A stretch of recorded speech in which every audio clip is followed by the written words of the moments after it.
Hello and welcome to the Kentucky Today podcast. I'm Lawrence Smith, the editor of Kentucky Today, and joining along are Chip Hutchison, our content editor, and Mark Maynard, the managing editor of Kentucky Today. Well, guys, we just spent the last couple of days at REACH, our big missions and evangelism conference held here in Louisville this year. First, thanks to Westport Road Baptist Church. They were a great host and were very, very accommodating and very, very good to work with. So kudos to them. But what struck you about the REACH conference this year, or what was your favorite part? Chip, let's start with you. Well, there was so much that could qualify as the favorite part. Obviously, we heard great messages, very encouraging and convicting messages about our need to share the gospel, to be obedient to Christ, and to show love for people. Because the most loving thing we can do is share the gospel with a lost person. But one of the things that really stands out to me is the networking that goes on in the exhibit hall. And you see people that you haven't seen for a while and meet new people. One of the most interesting things to me, and Lawrence, you and Mark were, I think, standing right there when we heard this, had good conversation with Seth Carter. Seth's pastor of First Baptist Church in Paintsville. He shared with us that a former member of his is now employed by the Secret Service, is stationed in Los Angeles, and one of his duties is to drive Kamala Harris to whatever appointments or visits that she has. And they've developed a real close friendship. It's interesting, he calls her Mamala, but he's had the opportunity to share the gospel with her. Here's a woman who's vice president, was a presidential candidate. And Lawrence, I know you and I talked, just we need to pray. Pray for that man that his gospel witness will bear fruit, because what a great turnaround it'd be if Kamala Harris would trust Jesus and how it would impact how she views the major issues that we face in this country, especially as it pertains to the issue of life, and that she would become pro-life. So that to me was, and I told Seth, I'm praying every day that this man's witness to her would bear fruit, that she would hear the gospel and be convicted and trust Jesus as her Savior. And so many other great, conversations that we had, and encouragement as we heard how God is so actively at work in Kentucky Baptist churches. I could go on, but I'll let Mark have a little bit of a time here. Well, you're right. Networking is a great thing, and I enjoyed meeting people and introducing many to Kentucky Today who were not aware of it. So that's a good point. Mark, what about you? Yeah, I totally agree. The networking parts is so much fun, and of course the messages they're always tremendous. We have some great preachers and speakers, and Paul Chitwood was tremendous. Just and how he can speak like he does, just right off the top of his head, and just go on and on about the IMB and everything good that's going on with that is incredible. And he told some stories that were just wow. You just you can't believe just how great God is and how He's working. But it was a couple of things that were interesting. Seth, of course, he's you talk about Kentucky Today and its reach, and he was talking about, we were asking him about his letter to the governor, and he was just amazed at how many people had seen that, all over, people talking to him. I mean, not just in Kentucky, but elsewhere, and he has not got a response from the governor, but that's okay. He's probably seen it, whether he responded or not. But another one that I talked to was Mike Jones, who was the AMS in Graves County Baptist Association. And he was talking about, he does a cohort group, of teaching preachers and teaching new people who are wanting to become preachers. And he actually worked with the Christian County Association in getting theirs started. But he said his men were praying for, more to come. We need more people from our area to come. And he said, well, that would be good, but just keep praying. And and what he found out was that there was a guy from West Virginia who saw the story, and then he called him, and how do you get started with this? And then somebody else called, and how do you do this? And, they got their prayer answered in a way that they never figured, and isn't that just like God to do that? Yeah. But, to hear those kind of stories, they're very encouraging to me. And I know, all of us that work with Kentucky Today, that, that work is going forward. It has tentacles. It's not just that day nearly, it's not just it's over and that's it. It's out there and people see it. So, but it was great talking to a lot of people, a lot of old friends that I hadn't talked to in a while, from back home where I'm from, that I got to see and talk to, and just the whole 2 days. It's like a mini annual meeting, I think, actually, or another annual meeting really is kind of the way I see it. Not so much a mini, it's a big thing. And Chip Pendleton, what a great job there he did, and their staff there at the church. It was a beautiful church. Never been there. It was great to see it, but it was a good time. Yeah, I agree with both of you on that. I think my favorite part was probably the sending celebration, where we introduced our in-state missionaries and other service leaders who are introduced and sent out into the state to do God's work in various areas of life. So it was really neat to see those folks introduced and prayed for as they continue their work throughout the state. So it's a great event. If you've never been before, I encourage you to look for information on Kentucky Today and the KBC website about next year's REACH conference. It's well worth it. Let's talk other stories on Kentucky Today this week. What your favorite stories were, or the ones that stuck with you most this week. And Chip, let's just start with you again. Well, Hartford Baptist Church in Ohio County has had it's certainly a great example of revitalization. Clint White is the pastor there. He's been there 2.5 years. When he came there, they had about 30 people in attendance. Their facilities were in great need of repair. And the key to that revitalization is those 30 members who were there were willing to accept change. And we have, the joke around Southern Baptist is the only person that likes change is a baby once his diaper changed. But the church was willing to change its music. They were having tracks that they sang along with, but music and use of social media, their outreach efforts, those were reinvigorated, and they've gone from about 35 people now to up to around 90. They borrowed $130,000 to repair their facilities. That has all been paid off. Giving is up dramatically there, and it just shows the people that were not content with the status quo. They were not content with us four and no more. They wanted the church to grow, that for people to be saved and for the saved to be sanctified and discipled, and just a tremendous story. So Clint White, of course, obviously gives all the credit as he should to the Lord for doing a great work among those people at Hartford Baptist Church. Yeah, that is a great story. I always love to hear those stories of churches that are declining perhaps, but then they have congregations who are not satisfied, as you said, with the status quo, and they're willing to follow the lead of their pastor, who is following God's lead to take steps to fix the problem. So good kudos to Hartford Baptist Church and the revitalization God is doing there. Mark, you have a couple of things, I think, right? Yeah, I do have a couple. The first one, a couple churches in Bowling Green area, a mission church, and Bethany Baptist. Bethany Baptist is more of a rural church right outside Bowling Green, and they've been around 120, 130 years, maybe longer. And the mission church is fairly new, 13 years, and they have been meeting in a building that the South Region Association owned, and they've decided to purchase that building, which they did for $500,000 or so, and that's where they're meeting now. But of course, they had to go in debt a little bit to get that. And the pastors there at those two churches, they work with each other real well. They meet regularly. They know each other well. It's Eric Baker at Mission Church and Isaac Page at Bethany.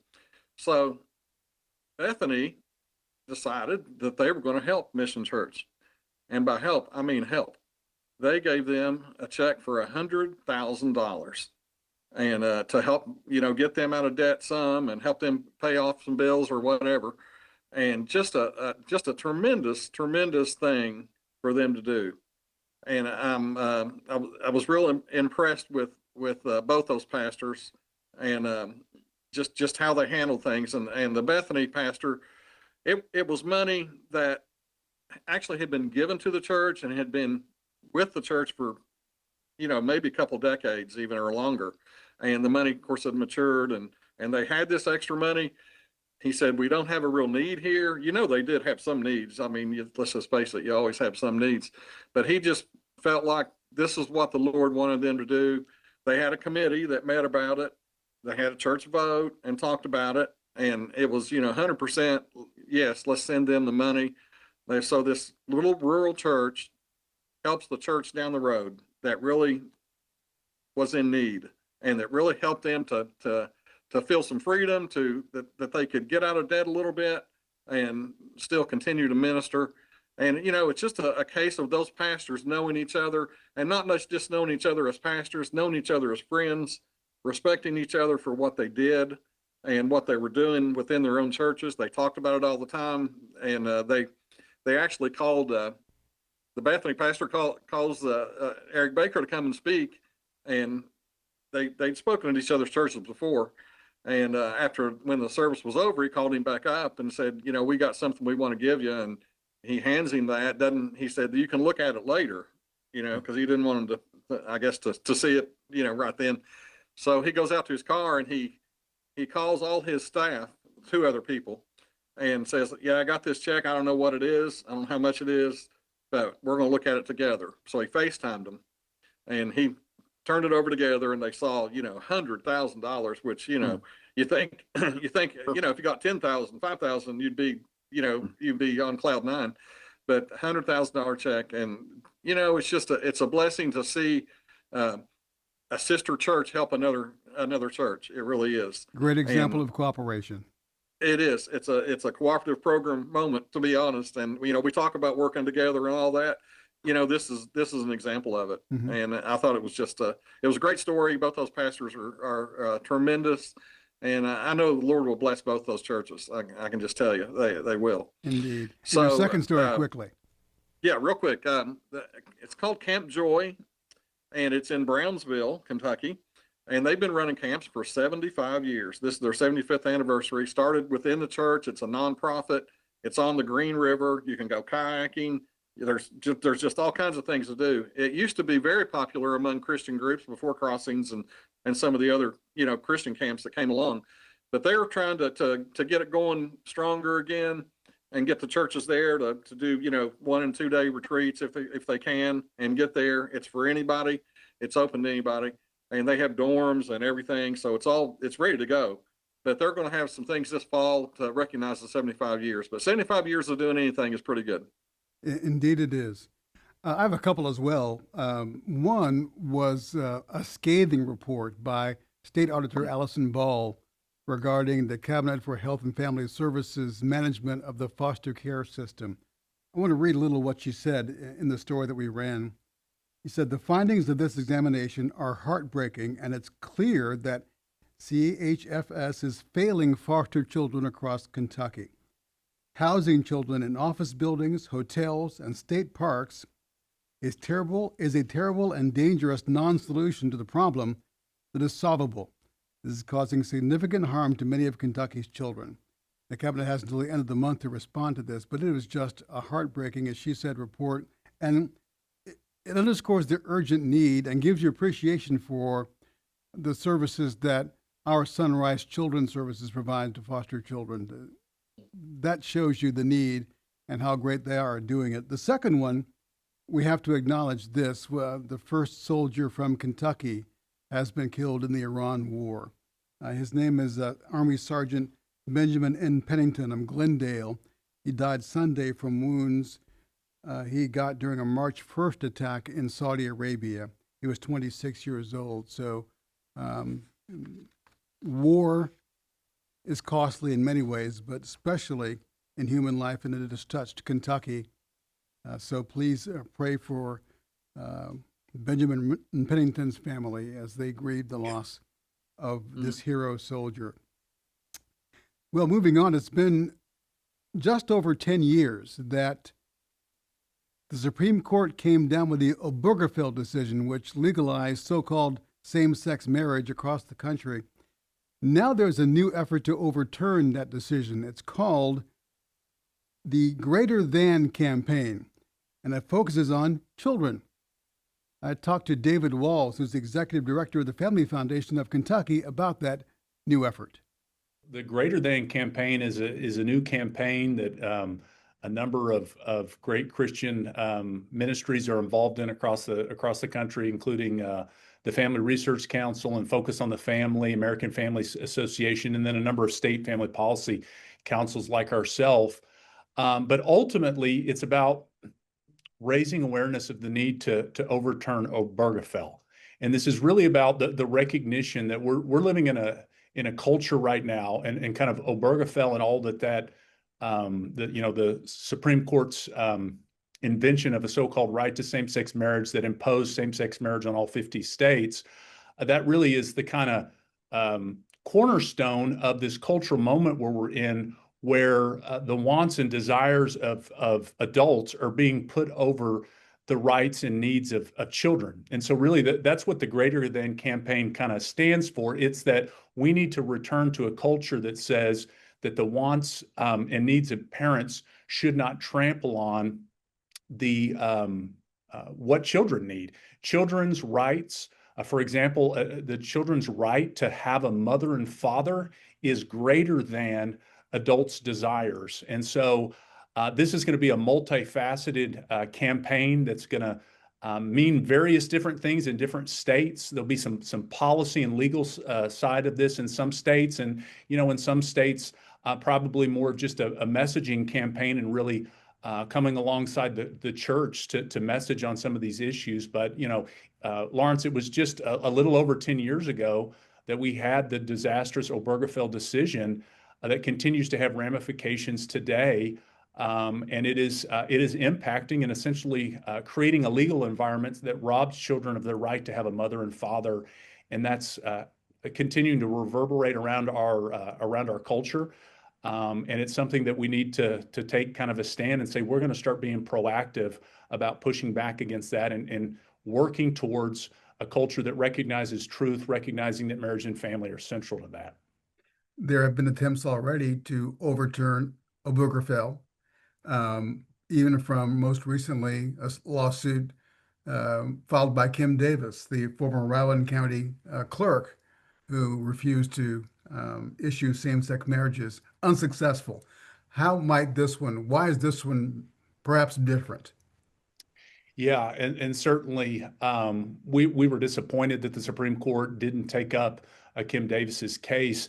I really think Kim Davis and her goodness, multi-year legal battle that she withstood is emblematic of the religious liberty concerns that obviously continue to be front and center in this issue. Anytime you've had the government redefine marriage, we're continuing to live with the reverberations, so to speak, of how that impacts religious liberty. I think what makes the Greater Than campaign a little different, and obviously we're continue to be big proponents of supporting of strengthening our religious liberty protections, but this campaign is really about putting children back at the center of this conversation, because the reality is when you redefine marriage, we have essentially set in law, and we're seeing this in states across the country. What comes with that is a redefinition essentially of the entire family code. Our family code, family law in this country has forever recognized that the safest and best place for a child is in the loving home of their mother and father.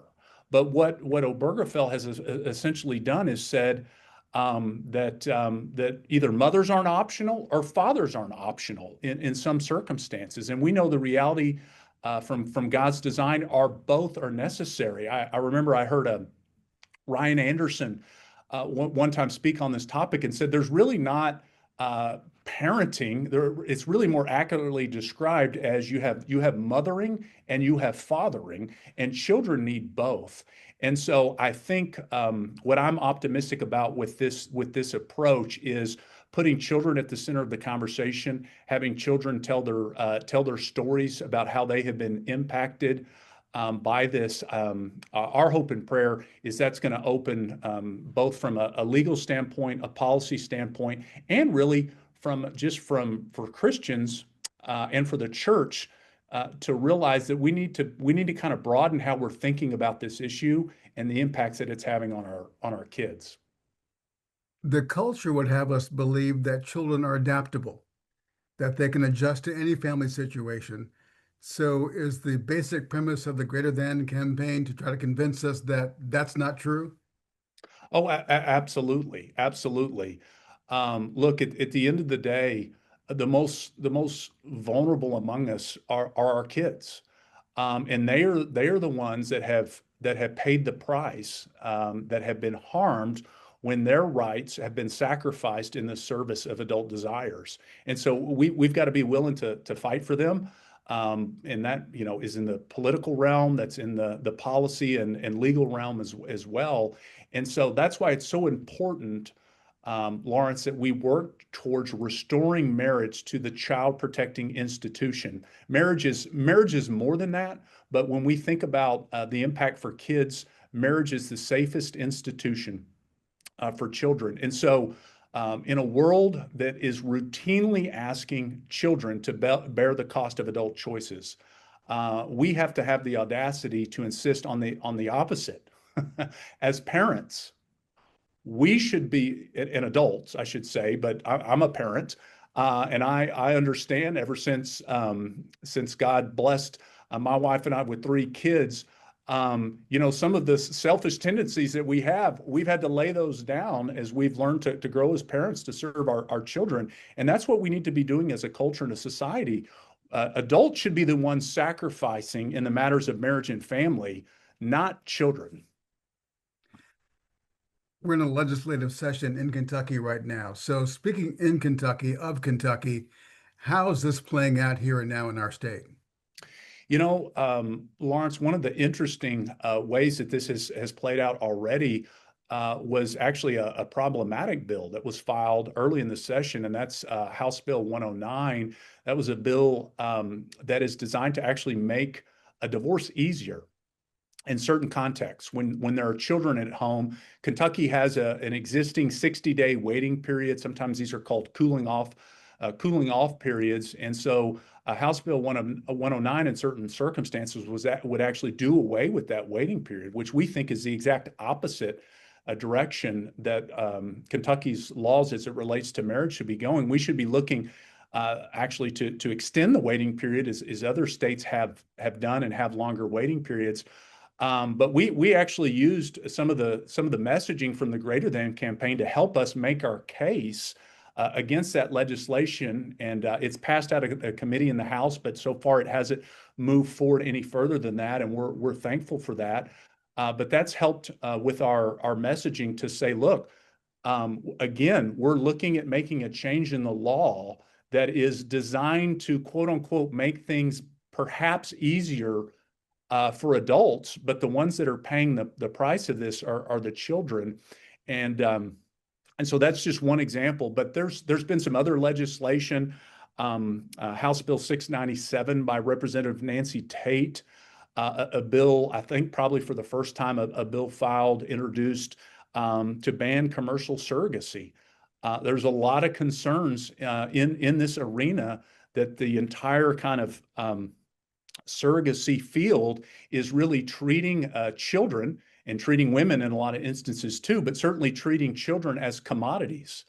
And I think I'm very thankful that Representative Tate has introduced that legislation so we can start having that conversation. But Lawrence, whether you're talking about the issue of abortion, whether you're talking about the issue of commercial surrogacy, whether you're talking about the growing concern about the IVF industry and how it's essentially unregulated in the wild, wild west here in the United States on that front, In all of those instances, children, whether we're talking about preborn children in the womb or we're talking about children that are being brought into this world for the specific purpose, many times of not knowing who their mother and father is and being placed in situations where they're never even going to have the right to know who their mother and father is.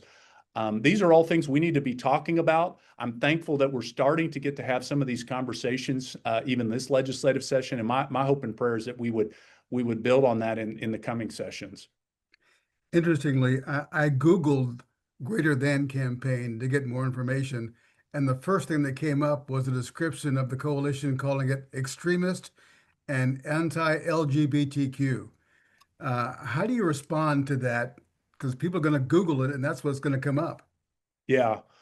Well, unfortunately, we live in a culture, in a moment where some have said we just need to move on from the debate over marriage. That's settled.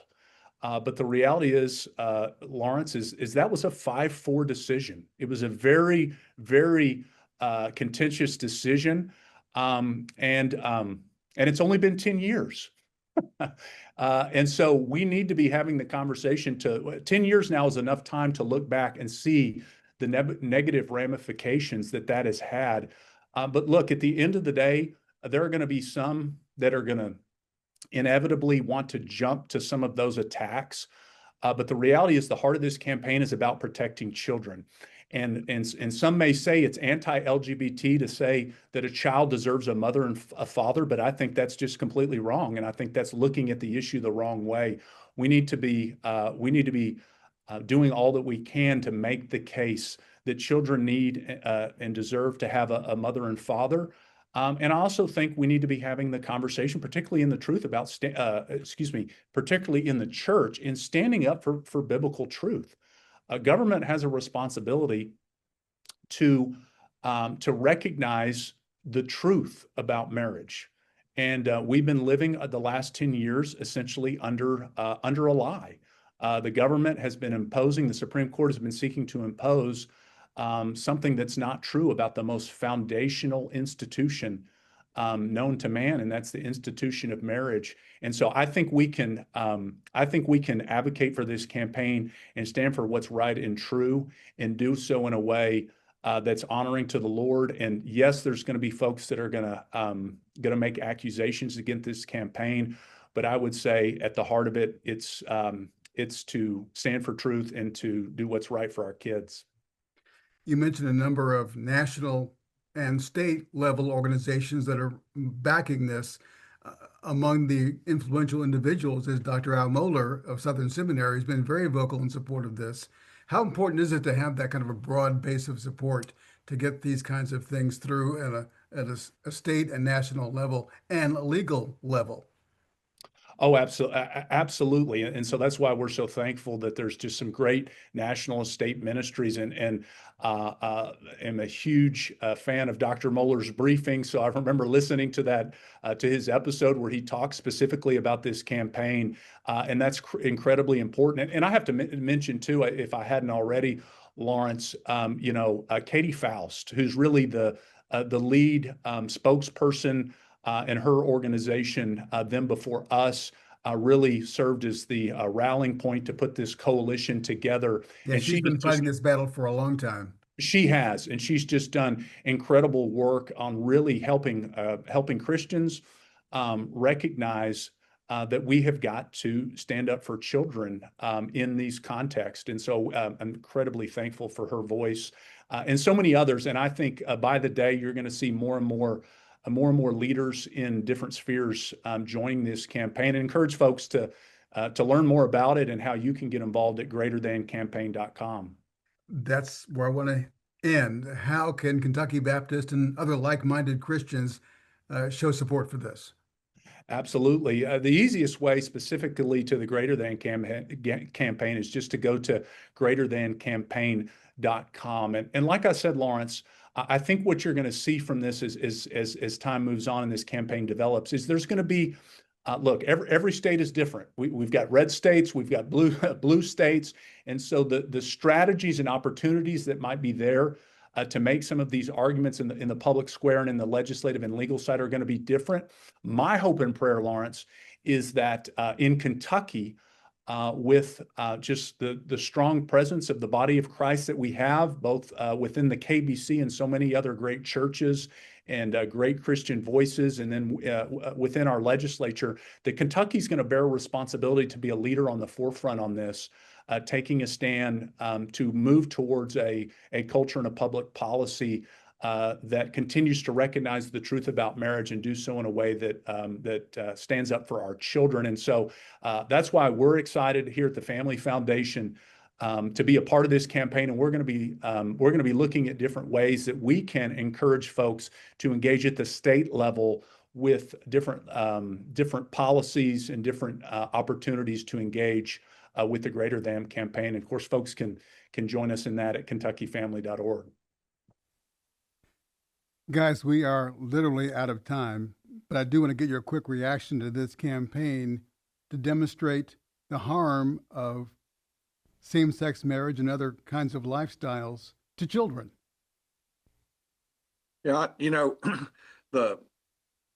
it's hard to believe it's been 10 years, but I really feel like that decision was the start of the downfall of our culture. That was the trigger point to where we are today. And, there's a lot of things that go along with that, but I think that's where it started. And I'm glad that this campaign has been put together to maybe to make some changes. As David said, a 5-4 decision, was all that was that determined that. And a lot's happened in the next 10 years, 10, 11 years since then. And, my prayer is that they continue to go forward, that they get the support they need, and we get some common sense back. That's what we're missing, I think. Chip, going to be a tough fight. I think you'd agree with that. It is, and let's face it, the battle is for us is to speak the truth in love. What does the Bible say about this? What does God want us to do? And so our battle is we have to win hearts. We don't do it by, harsh speaking. And I know we all agree that we just want to speak the truth in love. We want to win the hearts of people to convict them about what's best for children, what's best for their lives. And it is to live the biblical principle of husband and wife, and there's a man married to a woman. And we need to, I think, regarding the last question that you asked, David, Lawrence, we just need to pray, because it's something that mankind cannot do, but the Lord can do. We want him to impress upon the hearts of people that this is not the way that I intended for you to live. And would you turn your life over to me and live according to my principles? So we need to pray. Good word, Chip. I wanted to talk about March Madness, but we'll put that off till next week when we know where Kentucky and Louisville and perhaps other state teams are headed. So we'll talk about March Madness and our expectations from my perspective about Louisville and yours from Kentucky. We'll do that next week. And maybe Tessa can weigh in on that as well. She'll be back next week. She's on assignment today. But thanks for watching and for listening. Please tell others about KentuckyToday.com. And for more on the Kentucky Baptist Convention and the cooperative program that makes this program possible, go to kybaptist.org. Lord willing, we'll see you next time on the Kentucky Today podcast.